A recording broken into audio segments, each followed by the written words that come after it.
Olá, tudo bem? Sou Silvio Andrade, Engenheiro Civil da SA Soluções de Engenharia e estou aqui para mais uma curiosidade de engenharia. Neste vídeo eu vou falar o que é que tem a ver um jardineiro com concreto armado. Mas antes, vamos à nossa vinheta.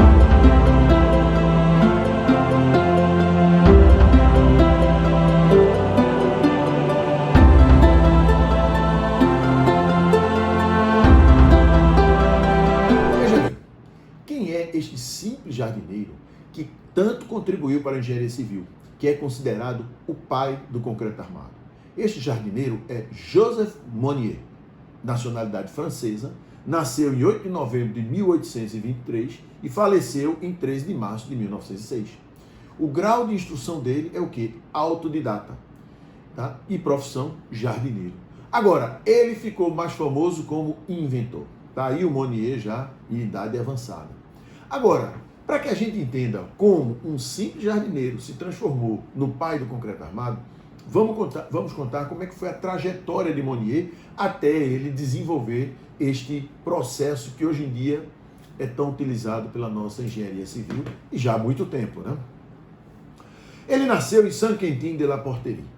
Ele era um dos 10 filhos de um casal de horticultores que trabalhavam para o conde de Uzès. Tá? Trabalhava para o conde de Uzès. Então, ele trabalhava lá. Com 17 anos, ele se destacava como jardineiro e o conde o convidou para os seus jardins da mansão em Paris. Então, veja, ele nasceu em Saint-Quentin, foi para 5 quilômetros de lá, que era Uzès, ficou trabalhando para o conde, se destacou na profissão e foi convidado para os jardins da mansão em Paris. Em Paris, devido também ao seu belo trabalho nos jardins, ele recebia as pessoas da alta sociedade que iam pedir conselhos sobre os próprios jardins. E isso fez com que ele começasse a entrar em contato com a nata da sociedade de Paris. Ao mesmo tempo em que, toda noite, ele ia para a escola aprender a ler e escrever. Devido a essas ligações que ele teve, ele foi convidado para trabalhar nos jardins da Tuileries, perto do Louvre, para ser responsável pelos laranjais. Por isso que no início tem uma foto desse pé de laranja, tá? Agora, o que acontecia? Todo inverno, as laranjas que não eram plantadas no chão, eram plantadas em jarros, eram transportadas ao ar livre para as estufas, devido ao grande frio, para não perder os pés de laranja. Só que os jarros que eram plantados as laranjas eram ou de argila ou de madeira. O de argila era muito fraco, quebrava muito fácil.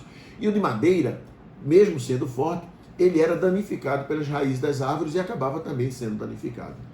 Então, ele começou a fazer o quê? Os jarros com cimento Portland, com areia e cinzas ou também tijolos refratários triturados, né? Então ele começou a fazer e também não teve nenhuma estabilidade.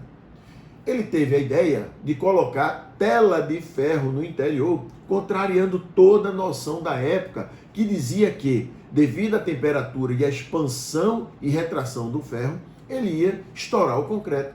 Mesmo assim, ele continuou com a ideia e começou fazendo experimentos, até que ele chegou num jarro que tinha resistência e durabilidade.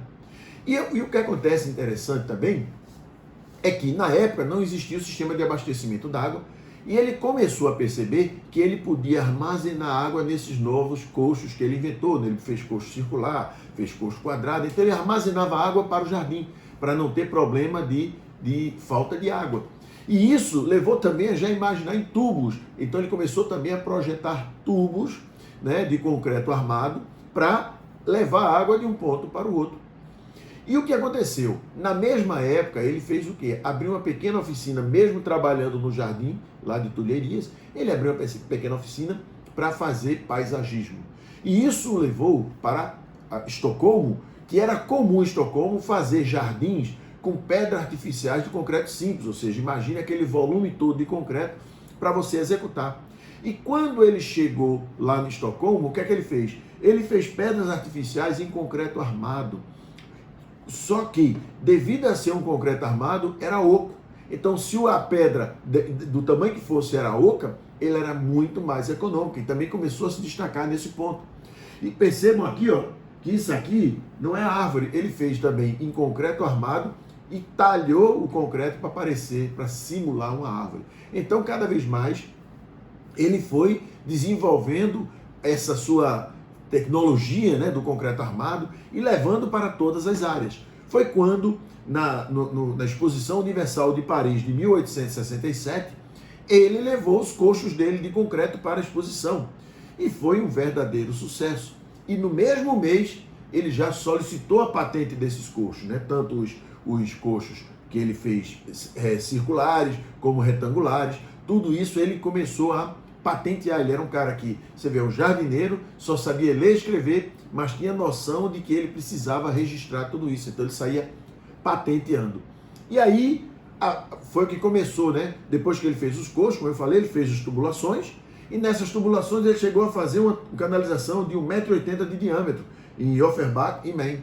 Então veja que ele realmente virou um engenheiro civil prático, né? Ou seja, ele não tinha nenhum cálculo estrutural, era tudo por tentativa e erro, e ele foi executando e foi desenvolvendo o trabalho dele. A partir daí, o céu foi o limite. Depois de tubulação, ele começou a fazer vigas de concreto armado, bases de concreto armado, pisos de concreto armado. Então veja que tudo pela experiência, né? Ele ia colocando, deu certo, ele ia aprimorando. Claro que possivelmente muita coisa foi superdimensionada, mas começou a nossa história do concreto armado, começou com um simples jardineiro.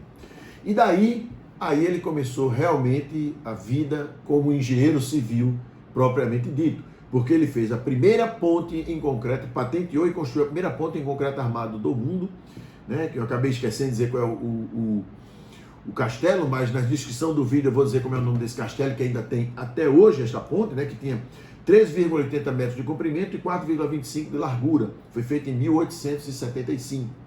Depois ele fez varandas em concreto armado, né? Então, varandas de concreto armado, reservatório, você veja o tamanho dos reservatórios de concreto armado, veja esse aqui, né? O tamanho do reservatório. Fez também reservatório de gás com 10 metros de diâmetro, altura de 4 metros para 340 mil litros. Então, lago em concreto armado, chafariz em Paris. Então veja que realmente ele utilizou o concreto armado da mesma forma que utilizamos hoje. Claro que sem nenhuma ciência do cálculo estrutural, mas muita experiência na prática, né? Você veja que todo o nosso concreto armado começou num simples jarro para colocar pé de laranja. Então veja como é interessante a inteligência de Monnier, que foi paulatinamente crescendo e nos entregou esse verdadeiro presente para que a gente hoje em dia possa fazer as nossas estruturas, nossas tubulações, nossos pavimentos, nossas vigas, nossas pontes. Tudo isso começou com um simples jardineiro, tá? Então veja aqui, essa aqui é uma placa em comemoração, né? Joseph Monnier, inventor do concreto armado de 1923 a 1906, né? 1823, desculpa, 1906. E aqui é a história das patentes que ele criou. Ele criou em 1867 coxo de cimento para horticultura, 68 tubos de cimento, né, que chamava de cimento na época, 1869 painéis para habitação, ou seja, ele fazia já aquelas pilares de paredes, né, aquelas placas de concreto para habitação. Ele já desenvolveu em 1869, já tinha patente para isso. 1872 pontes e passarelas e 1878 vigas. Então veja que o nosso concreto armado hoje depende nosso concreto armado veio de um simples jardineiro francês que, devido aos jarros de argila quebrarem fácil e o de madeira serem estragados pelas raízes, simplesmente inventou o nosso concreto armado. Pena que o dele dura até hoje e o nosso hoje em dia nós temos vários problemas de patologias precoces nas nossas estruturas. Será que um jardineiro construía melhor do que a gente? Claro que aquela ponte e todas as obras de Monnier que ainda existem sofreram recuperações ao longo do tempo, mas passaram muito tempo para ter a primeira recuperação, porque não existia esse processo de recuperação naquela época. Então veja, pessoal, é o que eu sempre digo, os detalhes fazem toda a diferença. Ele aprendeu a fazer o concreto armado na prática, colocando ferro, não dava certo, aumentava a quantidade, diminuía o espaçamento, até ele chegar a um processo que tem o concreto armado pronto. Hoje em dia não, hoje em dia nós temos o dimensionamento do nosso concreto armado, colocamos o aço suficiente para dar essa qualidade, agora temos que executar um bom concreto, temos que na prática ter este concreto armado perfeito para que tenha dureza, durabilidade e não ter tantos reparos tão precoces. Então é por isso que eu digo, quer aprender a fazer um concreto armado de qualidade, vendo os detalhes, desde a forma até a desforma, faça o nosso curso online, que está aqui o link na descrição desse vídeo, que você vai conhecer detalhes importantes que vai fazer a sua estrutura ter muito mais durabilidade e ser muito mais econômica. Era isso que eu queria falar sobre o pai do concreto armado. Se você gostou, por gentileza, curta, compartilhe. Se não é cadastrado no nosso canal, ajude o canal a crescer, se cadastre e ative o sininho. Todas as vezes que o novo vídeo entrar, você será notificado.